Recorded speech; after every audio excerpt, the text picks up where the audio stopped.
Hi there, and welcome to the Skylight Books Author Reading Series. You can find out about this and all of our author events at www.skylightbooks.com. At our website, you can also browse our inventory as well as order books online. And don't be afraid to follow us on Twitter or even be our friend at facebook.com. If you'd like to talk to a real person, we can be reached at 323-660-1175. Thanks for listening and enjoy. But tonight, you are here to hear about this book. It is called What I Would Tell Her, 28 Devoted Dads on Bringing Up, Holding On To, and Letting Go of Their Daughters. The editor of that collection is here with us tonight. That's Andrea Richesin. She's the editor of 4 widely praised anthologies about everything from the mother-daughter bond to one about women in their 30s, and then an upcoming one about first loves called Crush. But tonight she is here for the father-daughter anthology, What I Would Tell Her, and one of the writers is also here tonight, Michael Kearns. She will introduce him, but I am now introducing Andrea Richesin. After the event, we'll do a quick Q&A, and then we'll set up the table and get some book signed. If you like the event, a great way to show you like it is to buy a book. That helps us do more of these events. So thank you very much for coming, and I give you to Nikki Richensin. Thank you, Amy. Thank you so much for coming. It's so delightful to be in this gorgeous bookstore. I'm so excited to be joined by Michael Kearns. And I just want to thank right now the Michael Kearns fan club and the Kimberly Askew fan club. I think this is the Askew fan clubs. Go, Kim. Last year for Mother's Day, as Amy mentioned, this was the book Because I Love Her. So What I Would Tell Her is the follow-up to that collection. It was a mother-daughter anthology. And for that, for all of those readings, I sort of strategically placed Kleenex boxes throughout the audience because there was rarely a dry eye in the house by the end. Tonight may not be that different. I'm just warning you. But so I'd just like to share 2 essays from the collection. Michael will read his beautiful essay, and then I would like to read one as well. Lastly, I just wanted to say What I Would Tell Her is probably the most beautiful collection I've worked on. I'm so proud of it. I'm so proud of the work included. The essays are brilliant and vulnerable. And anyway, let's get to the good stuff. And now it is my honor to introduce to you a true Renaissance man, Michael Kearns. He is an award-winning writer-performer who lives in LA with his daughter Tia, who's here tonight. Hi, Tia. He is the author of 6 theater books, more than a dozen produced plays, numerous solo performance pieces, and his work is widely anthologized. As an actor, writer, director, producer, fundraiser, journalist, teacher, his work surrounding HIV/AIDS, spanning more than a quarter of a century, is encyclopedic in its comprehensiveness, including work as an actor in film and television. Please join me in welcoming Michael Kearns.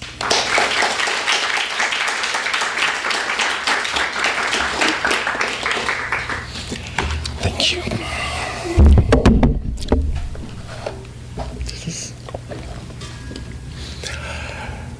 To a father growing old, nothing is dearer than a daughter.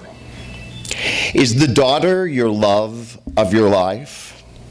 With the sound of water emanating from the splashing shower, I can barely decipher the lush language of Shakespeare, but listening intently outside her bathroom door, I'm fairly certain it is Juliet, in a lather about the nurse's untimeliness.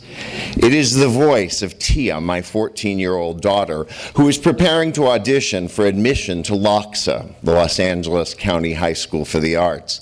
The words ricochet off the walls like swift Cupid's wings and land squarely in my heart.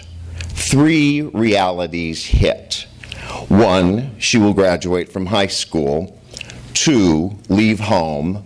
And 3, eventually find her Romeo.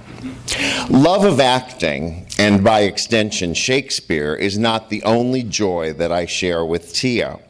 We both love oxymorons, Marilyn Monroe, Peter Pan, Ireland, the Beatles, photography, politically incorrect days, Cat Stevens, blue cheeseburgers, cloud formations, breakfast at Tiffany's, Noel Coward, breakfast on Pluto, and Martin Luther King. The list of things we mutually don't like is led by social injustice, including racism and homophobia. I am a single, white, gay dad, and Tia is my adopted black daughter. We were introduced when she was 5 months old, after having spent her first month in an incubator and the following 4 months in an unhealthy foster care situation. No abuse, but no real attention either.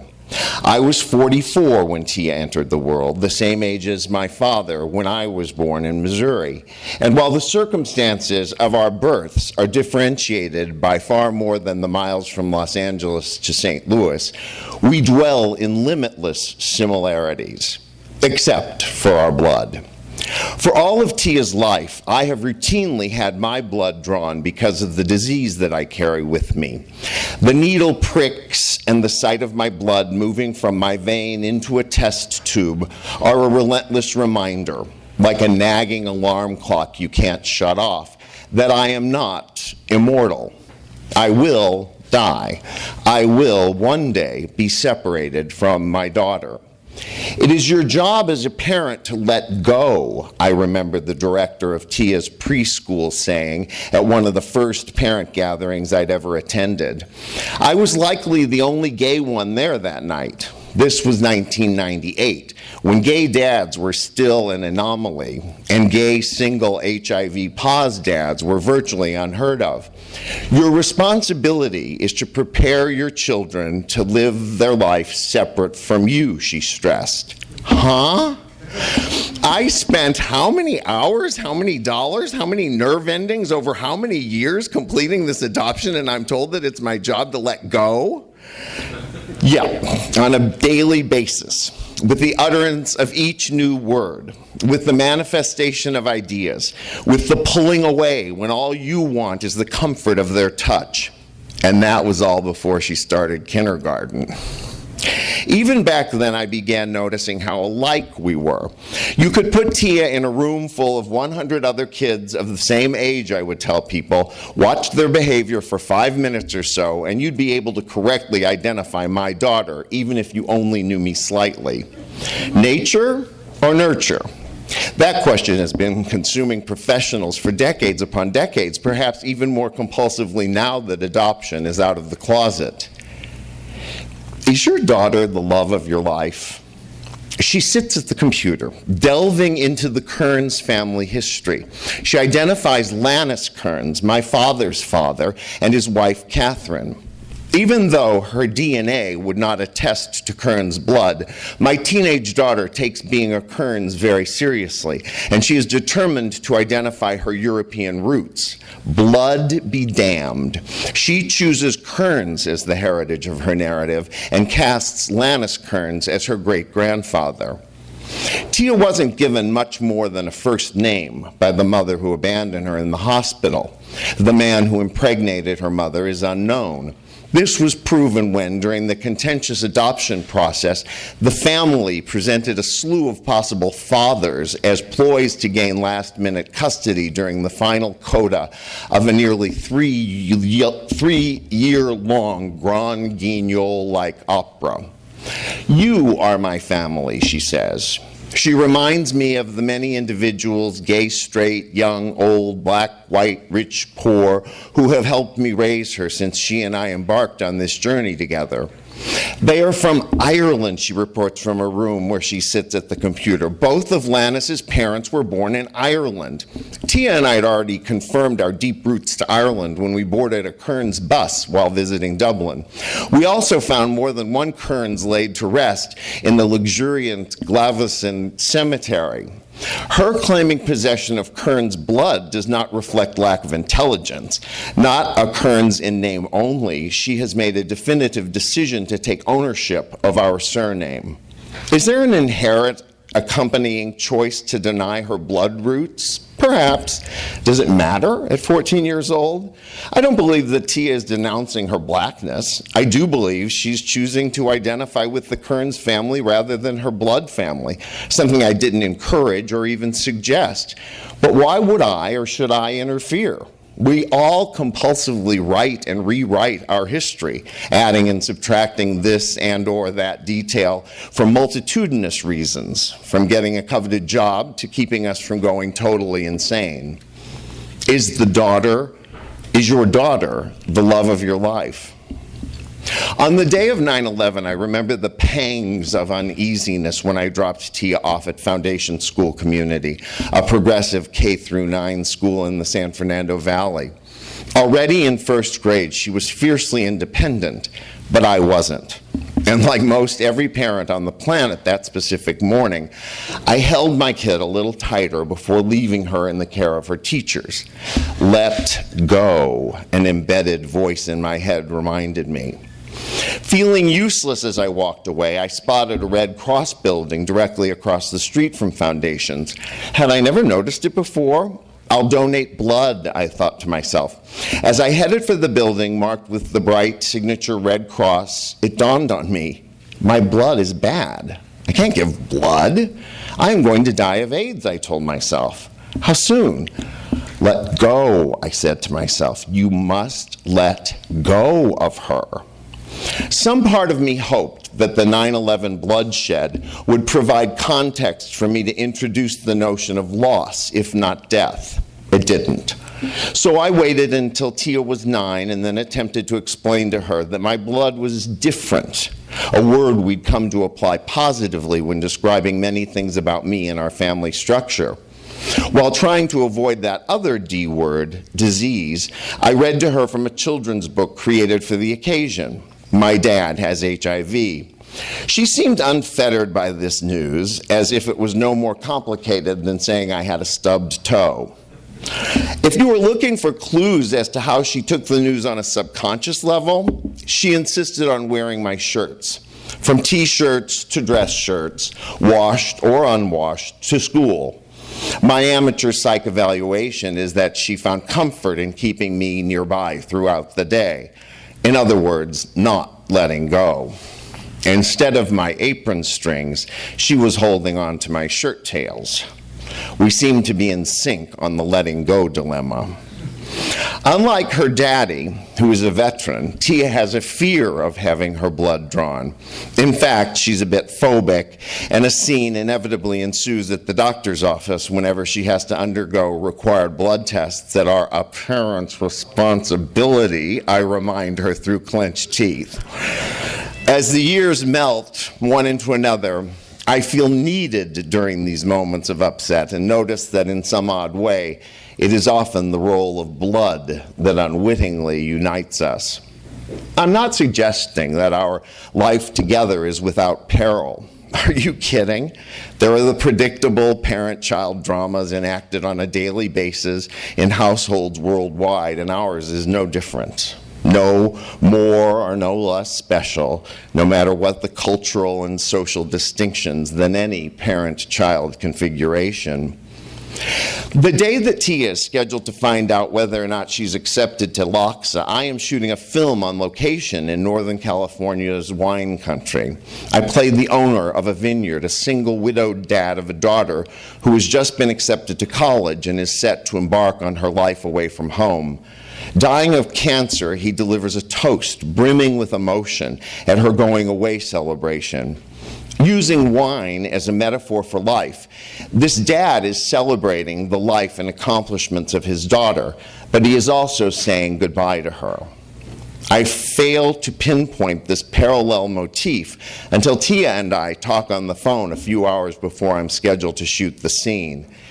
In anticipation of calling her, I check the messages on our home phone to see if there's news about whether or not her rendition of the Juliet monologue got her into LACHSA. When I find out that she has been accepted, I hurriedly dial her cell phone. She cries when I tell her the news, and that makes me cry, separated by so much space, but bound by miles of shared excitement.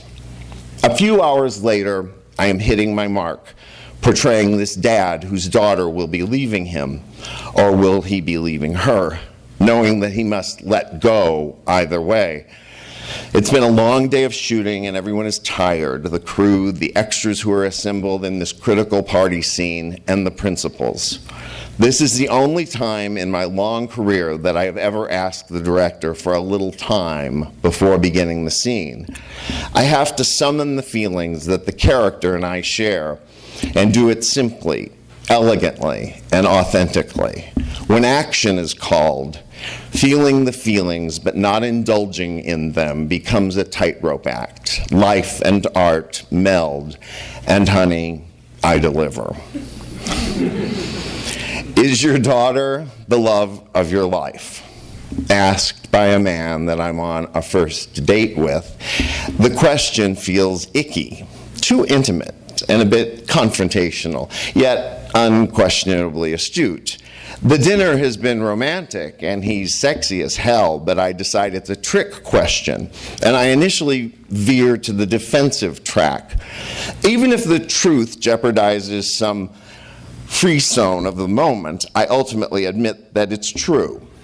Of the myriad friends and relatives and lovers, past and present, Tia is unequivocally the love of my life. He seems to understand, and then admitted that he was envious. He doesn't stop there. Do you think her love has kept you alive? This is another frequently asked question of my life. Do I think that Tia has been key to my enduring survival against some tough health conditions? Yes and no. She is a daily exaltation, a jolt of giddy endorphins. However, the art of parenting is physically and psychologically wearing. No parent I know is automatically immune to occasional irresistible acts of self-destruction.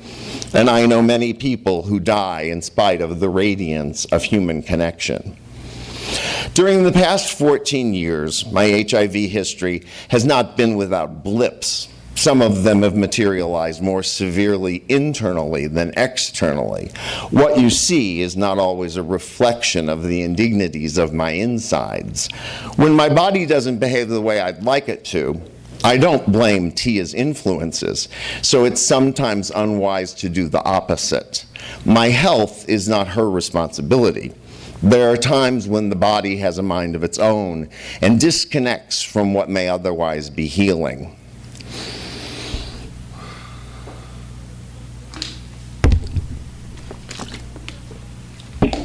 Yet I do believe that the illumination of Tia's constant presence has opened me to life's miscellaneous mysteriousness, likely a prescription for longer life. Sitting across from me at the table in a neighborhood hangout, she is wearing a t-shirt with brown and white horizontal stripes. The pool of white surrounding her brilliant brown eyes appears to be uncannily coordinated with the top she's wearing. My daughter is ravishing, inside and out. Our teaming is the reason I believe in magic, in things unseen. Why? The moment I held her tiny body in my hands, she was my daughter. Fate? Perhaps. Our connection is deep and unbreakable. It may be bloodless, but there is something equally powerful coursing through our veins. I don't have to tell you what it is. When she was much younger, I used to tell her, a string goes from your heart to my heart so that we are always connected. Now, I think of it more as an artery pumping life into both of us. Thank you.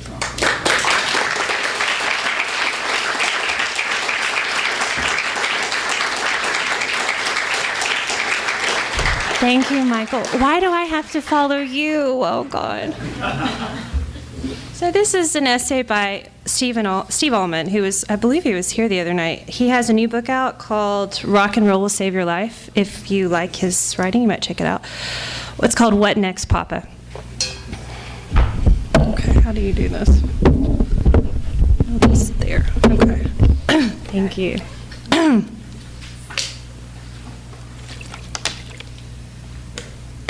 My daughter Josephine is at the bottom of the stairs, calling out, "Papa, Papa." My office is a converted attic, so it sounds like she's standing inside my ear, or perhaps that's just fatherhood. She begins rattling the gate. The gate, if properly assembled and installed, would not rattle. But my wife and I are writers. We haven't properly assembled or installed a single thing in our home ever. That our bodies were able to assemble and install a child remains an astonishment. Josie continues to rattle. Papa needs to work, my wife calls out half-heartedly. Papa! Josie shrieks. I want Papa to come down! Papa! Papa! I now make the mistake I so frequently make. I appear at the top of the stairs. My thinking is that I can reason with Josie this time. I can impress upon her that Papa is working on a book. A boring book, okay, but a book nonetheless. And that I've reached that critical juncture where something potentially unboring finally happens, so I need to concentrate. I need to bear down and enter my dark cave of revelation. And so I'm sorry, love, but no, Papa can't come downstairs right now and swing you by your toes while bellowing clearly racist samurai gibberish. I look down. Here is where my plan falls apart. Right at this point where I look down and see Josie's face, and there's really no use in my describing her face, nor the ease with which it crushes my puny will. If you're not the father of a daughter, words won't even get you close. And if you are the father of a daughter, I'll leave you to envision your own daughter's face, and God bless you for that, brother. You already know how this story ends. This all starts a long time ago. As a child, I lobby my parents for a younger sister whom I envision as a kind of daughter by proxy. We are a family of angry and insecure boys, and I'm certain a daughter will tame us. A single gummy smile and the wolf pack will fall to pieces and lick her rosy cheeks. My parents say, "No way, Jose." When at 17, my girlfriend announces her possible pregnancy, I receive the news as fate. A daughter of my own, a little sooner than planned, sure, but isn't life crazy like that? I'm going to be a teenage father. I am going to be a teenage father like you'd see in some heartwarming TV movie with Robbie Benson. Wounded and painfully noble and perfectly coiffed. I will take my baby girl to the mall and everyone will sigh as I feed her a bottle and burp her and rock her to sleep on my shoulder. Then I'll head off to Sears and shoplift for her some new clothes. But my girlfriend isn't pregnant. I spend the next decade in a blizzard of erotic irresponsibility, subconsciously designed to produce a daughter. It never happens. So I begin writing short stories filled with baby girls. The most inexcusable of them is written from the point of view of a doomed Russian farmer with 4 girls, all of whom worship their, yes, wounded and painfully noble father. He dies with 1 or perhaps all 4 in his arms. It is clear by this time that I know nothing about girls and even less about women. I remain convinced a daughter will arrive and make everything right in my soul. This conviction lasts another decade. Then rather suddenly, the moment is upon me. I am holding Josephine Almond and staring down into the stunned gray extravagance of her eyes. Her brow furrows and her cheeks flush, and her exquisitely tiny mouth opens to release a howl that can only be described as Wagnerian. This goes on for 5 minutes. I think, wow. I think I should probably do something. I think this is going to be a little more complicated than I planned. In kinder music class, teacher Pam is saying, "Okay, everybody, we're going to sing about Little Feather now. Is everybody ready to sing about Little Feather? This will help with our listening and motor skills." She starts singing about Little Feather, a boy who walks around the forest hearing various sounds such as the owl sound, hoot, hoot, and the squirrel sound, scurry, scurry, and finally walks into a bear cave, and rather than freaking out, he makes a bear sound, roar, roar. We're supposed to be sitting in a circle, but Josie makes a beeline for Pam and pulls away the Little Feather doll she's using for demonstration purposes and drags Little Feather around the room by his little legs. Then she starts bashing Little Feather's skull in with a mini xylophone. The other moms stare at her in horror. Then they look at me with that disingenuous, "Oh, isn't your little sociopath adorable" look. "Roar," says Josie, "I'm a bear." Little Feather makes no sound because Little Feather is dead. It's the eve of my first out-of-town trip. I'll be gone for 3 days. My wife and I have been mentioning this to Josie all week, trying to prepare her for an extended absence.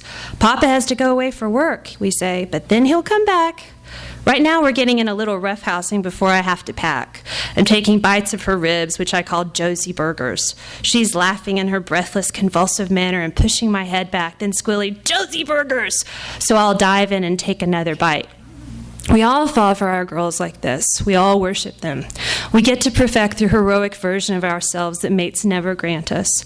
Our love resides in a passionate physical connection that is not sexual, but grounded in the sensuality of childhood, that the smells and textures and taste. Suddenly, she grabs my cheeks with her hands. It's a weirdly dramatic gesture. She wants me to listen. She looks down as if to gather herself, and when she looks up again, her eyes are sad planets. "Papa goes away," she says softly. "Papa works." Josie is on day 5 of Nap Strike 2008. The flesh around her eyes is that red, puffy look of impending meltdown. "Do you want to read a story?" I say. "No," she says. "Do you want Play-Doh?" "No." "We could go downstairs." "No." "Or we could take a walk." "No." "How about if you have a timeout?" "No." Bambian, I think. Baby Ambien. Just strong enough to induce the sleep your baby deserves. My wife came up with the name. All we need now is seed money, legal counsel, and a small bank in the Caymans to handle the fortune. It's the middle of the night and Josie is crying. I find her at the railing of her crib wiping her nose. When I lift her out, she breaks into a grin and says, "I want to get down. I want to see Mama." She squirms free and runs into our bedroom. Punked again. But then I hear my wife let out a soft sound of distress. "Honey," she calls out. "Honey, please come here." I walk into her bedroom. The light shows that Josie's face is covered with a bright red substance. That's funny, I think. I don't remember putting any cherry syrup in her crib. My wife glances at me. She's trying not to panic, which immediately makes me panic. I briefly and sort of morbidly marvel at my own negligence. I can hear a state worker saying, "So you didn't notice anything unusual about your daughter's face when you took her out of the crib? That's your testimony, Mr. Almond?" My wife gets a wipe and cleans off Josie's face. There's no discernible wound. "It must be a nosebleed," I say. We read about nosebleeds for the next half an hour while Josie bounces on the bed cheerfully. Injury is a minor villain in her production. Death doesn't even make the program. I coax Josie back into her crib, and then I lie awake for the next hour. It's over, I think. It was nothing. Don't be a dope. Stop worrying. We've just emerged from our nightly bath, and I've put Josie on her changing table for our Dry the Princess ritual. She flips over and I pinch her tush until she gets the hiccups and agrees to be diapered. I stand her up to put on her footy pajamas and she leaps into my arms. I gently apply Vaseline to her nose and make farting noises on her belly. Then we make a bottle and I read her 2 stories and we do hugsies and kissies and I tuck her into bed and rub her back until she sighs. "She is so your little girlfriend," my wife says when I walk back into our room. "Hell yes she is," I say, because what's the point in denying anything? I've said from the beginning that I'm delighted to have a child who eventually will want to sleep with me and kill her mother. Consider the alternative. "Seriously," my wife says, "it's like you're dating." "We are dating," I say. "What can I tell you? She's totally hot. She totally gets me. I think I thrive on the erotic confusion."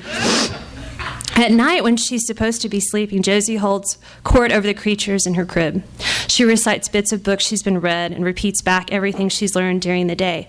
"I'm a little shy around Nils, just a little shy." "Oh, isn't that cute? Hey, baby brother's looking at you." Josie can share. It's hard to share. She sings songs in her piping alto and tells rambling symbolic stories. There's a whole mind on display, a mind not yet sealed off from the rest of the world, from us, from me. I stand outside the door and listen in the dark. I wait for her to say my name. Josie has commandeered the giant cardboard box in which the Swedish eco-friendly diapers arrived. She is slowly destroying it from the inside out. I'm bored as usual and hoping to provoke this little scat routine we have. "Jos," I say, "are you a bucus manucus?" No answer. "Are you a tucus? Or maybe you're a papucus?" Josie's head pops up and she casts me a withering glance. "I don't want Papa to speak. I want Papa to go away." "That's not very nice," I say. Josie's head sinks out of view. "Go away, Papa," she whispers. "Go into the kitchen." "Fine," I say, "fine. Papa's going to go away, but don't come running to Papa in 2 minutes when you want to be swung around, because Papa might not have time for that, okay?" Josie says nothing. I can hear her punching the box's glued panels apart. "Have you noticed that our daughter's kind of an asshole?" I say to my wife later. "She's 2, my wife observes. "Wait until she's 16. She's going to crush you like a bug."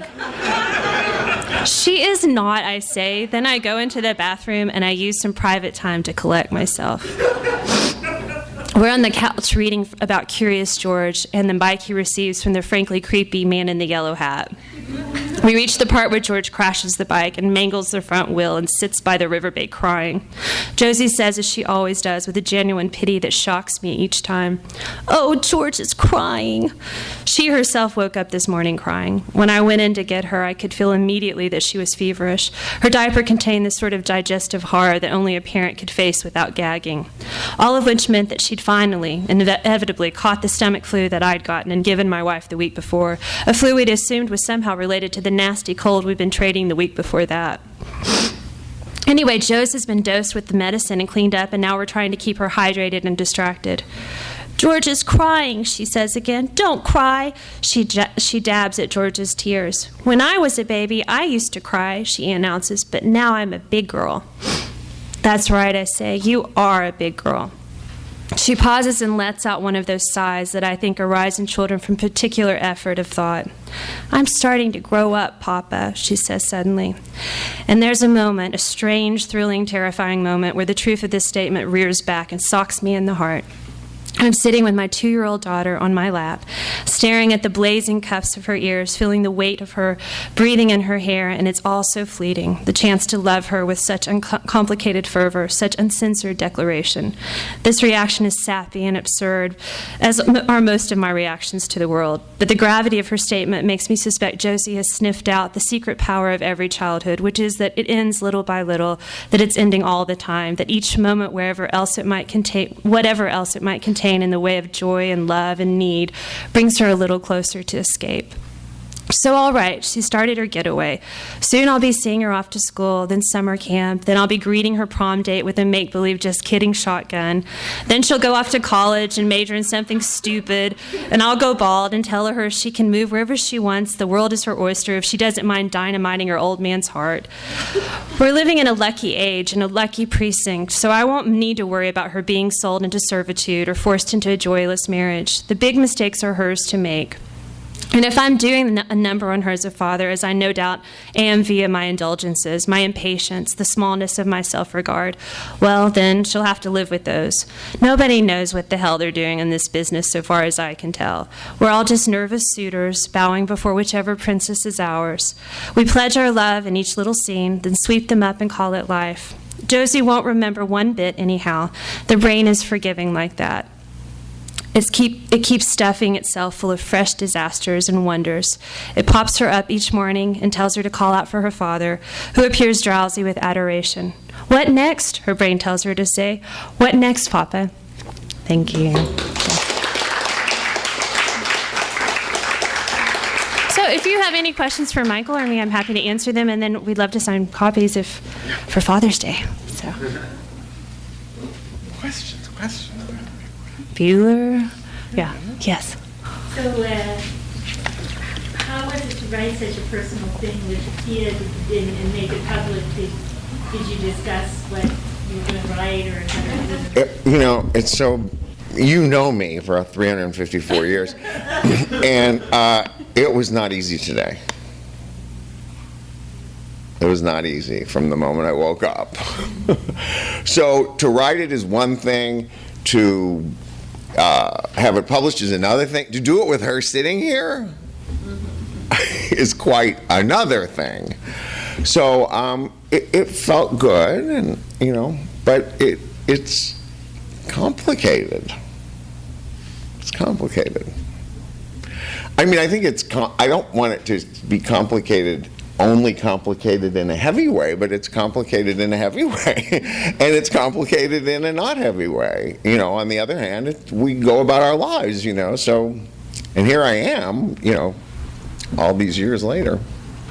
It's interesting because Tia didn't read it, hasn't read it, probably won't read it, but she has, there's been this sort of discussion lately, and so it's sort of in the air, I guess, with us. So it's good, I think it's today was the perfect day to read it with her here, with people in the room. It was the perfect day. We've caught up with the time is to say it out loud and deal with it, in a more direct way than we always have. We've always dealt with it, but so it was difficult. I was just thinking there was my daughter, as you know, They've been together, yeah. Since kindergarten. And I was just thinking about in Mommy and Me class. I mean, this was a class that she went to from the time she was born until they graduate, when they're about to go to kindergarten or graduation.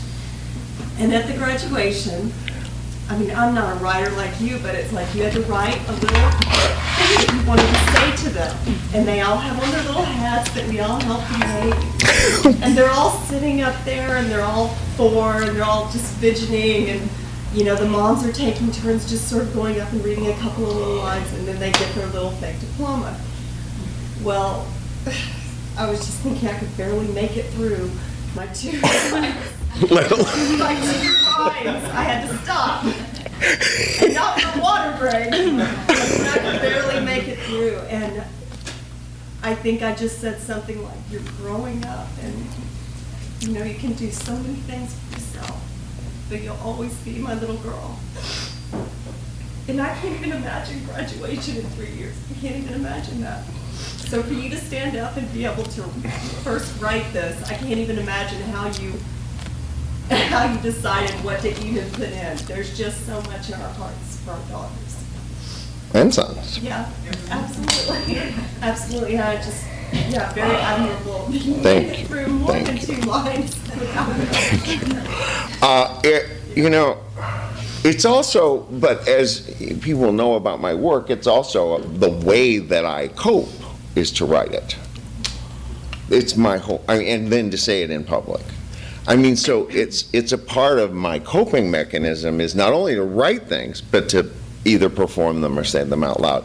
This is a little bit different because this was so to the moment and so not in any way, I think there's one thing in here that isn't absolute verisimilitude. We didn't get on the Kearns bus. That's the only teensy white lie. And, a writer can do whatever they want in terms of details like that, but that's the only teensy white lie. We saw the Kearns bus, but I thought, it's better to get on the bus. I tell my writers all the time, if it's a red dress and you want it to be a black one, make it a black dress. We throw out those things, but otherwise it's really absolutely every word. More questions? When you were writing it, was there anything that you kind of didn't know would come out, like in the process of writing it, that surprised you? Always. And then, it's very odd. I really had a strange relationship to it all week, and I didn't look at it, and I finally, I thought, I've got to look at this. I didn't want to look at it, and then finally I looked at it yesterday, and I was actually surprised by a lot of it yesterday. I was surprised about, I just was surprised at how much I love it, and how much I'm glad it's written, and how much I'm glad it's a part of my history now, and she can read it to her kids, and they can read it to their kids. And that's the great thing about having, whether you do it in your own way with scrapbooks or whatever, to have this record to be there. That's time to have some. It is. What I loved, I'm going to ask a question. What I loved, I'm not going to ask. It's more of a comment, though, is just the similarities between the two stories. Mm-hmm. How many threads there were. That guy and I are probably ostensibly very different, yet that relationship with that daughter was defined by so many of the same sort of sensual and, absolutely. Which shows that, a father is a father is a father, a mother is a mother is a mother, a parent is a parent is a parent. It doesn't matter what color you are or what.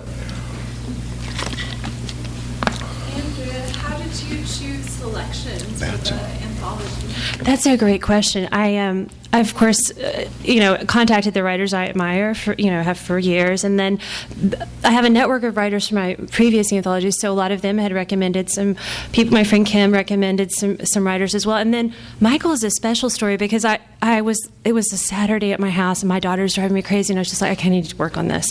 And I did some Googling, and I don't know if you Google father-daughter what you think you'll find, but you don't want to look anyway. So I don't know this you story. don't know, yeah. So I keep looking, and I saw this wonderful article in the LA Weekly or LA Times. LA Weekly. And I just started reading. I was like, who is Michael Kearns? Michael Kearns needs to be in my book, And so I emailed him, and it was a process, but right? yeah.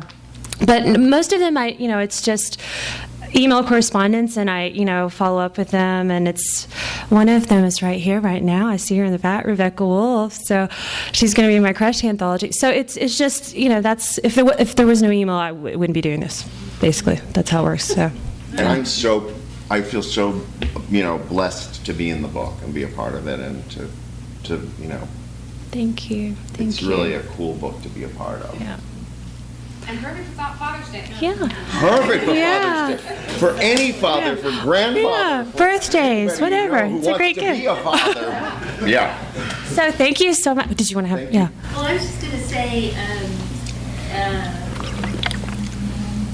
what's really interesting to me about the book, I haven't read the other pieces, but all the fathers I know, in my family, and, we're not, my father never said anything like this to My me. father didn't either. Yeah. That did. Right. And he died a couple of years ago. We actually had more closeness through he had dementia. And so I was kind of constantly trying to reach him and talk about things that, about feelings, things that happen. And so we got closer than we had been in many years. And he actually expressed things to me. He said, "You're a smart, person." He wouldn't always tell me, but I was his daughter. This was later in his life. Yeah. When he had You dementia. remind me of my daughter. Oh, wow. You're just so great. And he had really not Never said said. those kinds of things to me. So it's very moving to hear these fathers that are able to I speak. feel the same way. My father is a strong silent type. I think he really loves me and wants to express his feelings, but doesn't really know how. And so it came as something as a shock when I was reading these essays, because I felt like the mother-daughter bond, I really got that, and I understood how complicated that bond was. So when I first started reading the essays, I was just overwhelmed by the orientation and just the passion and this outpouring of emotion for their daughters that I found really shocking. So, But I think it's interesting what you're saying, where I never would have thought of it. But I don't think this book wouldn't have existed in 1940. maybe right. Or even 50, or maybe even 60, where a book about mothers writing about their daughters would have existed. Right.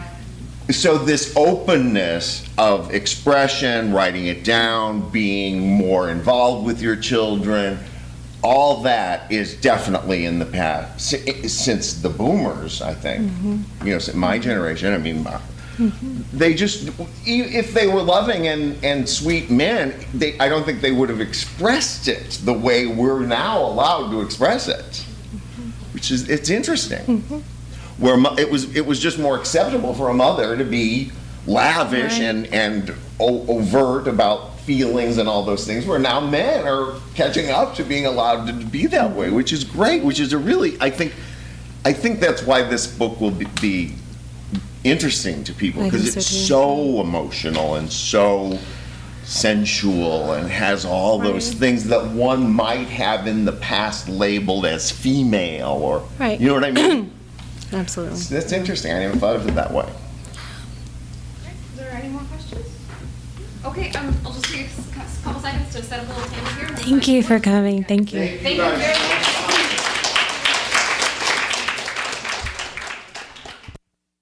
You've been listening to the Skylight Books Author Reading Series. Don't forget that you can check out this and all our other great podcasts at www.skylightbooks.com. Today's music was provided by Ashley and Arlo.